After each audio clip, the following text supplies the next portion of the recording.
naraye ku marembo y'ijuru nabonye Imana n'amaso yanjye.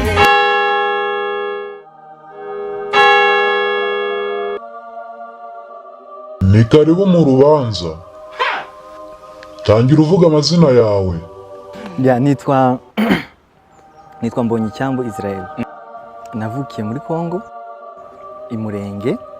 Navukiye hano bita mu Ruhengeri. Ngibyo uri kurenzaho ntago bikenewe. Twakubajije amazina yonyine. Reka urubanza rutangire. Mbonyi, umva icyaha cya mbere ushinjwa.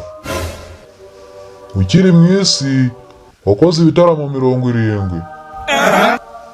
Ariko ibyinshi wabikoreye hanze y'igihugu cyawe kandi aricyo kibamo abanyabyaha benshi. Imitima yacu yari yuzuye agahinda kuko nta mutabazi twari. Ceceka, turabizi ko ufite ijwi ryiza, ariko ntabwo twagusabye kuririmba.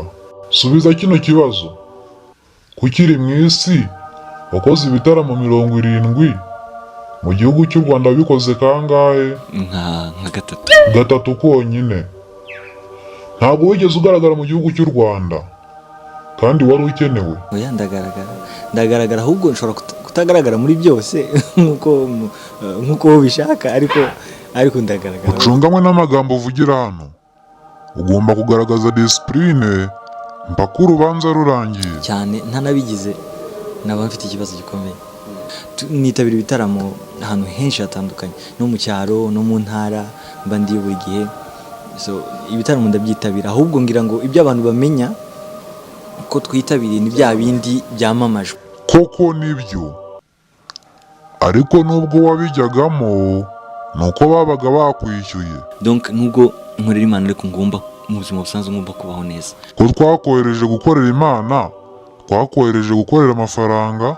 Si ngombwa ko ibitaramo byose twitabira ari ibitaramo biri byo kwishyuza by'amafaranga. Nitabira ibitaramo ahantu henshi hatandukanye, ariko cyane cyane mu maeglise baradutumira, mu masande tukajya gutarama, tukajya kuririmba ubwoko bw'Imana. Dushingiye ku bimenyetso, icyo urakibabariwe. Icyaha cya kabiri, Imana yaremye abantu bashyira ku isi ngo bororoke buzure isi. Icyaha ushinjwa ni uko ibyo ngibyo wabirenzeho ukanga gushaka umugore. Ntabwo bisekeje? Njyewe nkunda kwisekera ku bintu byose, niba wambaje ndaseka. Hano ntabwo bikenewe. Subiza, kubera iki wanze gushaka? Iwacu rero kuhava biragoye, ntabwo Urumva iyo ari ingingo yakurengera?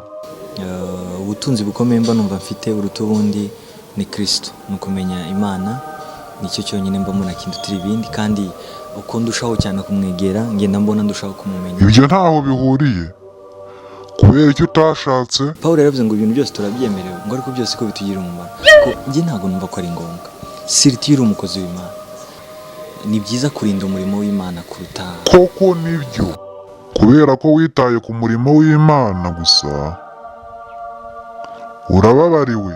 Aratwibuka adukiza amaboko. Uretse urubanza nirwo yarangira. Hano hari ikindi cyaha ushinjwa. Twakohereje mu isi ngo uvuge ubutumwa bwiza, ariko wowe wabonye bidahagije, urangije ujya kwifatanya n'ab'isi, utangira kurwana, ujya kwiga imikino njyarugamba, karate. Nabikoze kenshi ahubwo. Hari ibyo twagutumye gukora. Iyo story rero ntangira ntangaza. Uribuka muri 2000, umbabare wenda kubivuga, muri 2017. Ntabyo nibuka. Kujya kwiga karate byakumariye iki? Mu by'ukuri ni byose. Ningukiyemo byose, nungukiyemo inshuti, nungukiyemo ubuzima bushya ntarimenyereye, nungukiyemo.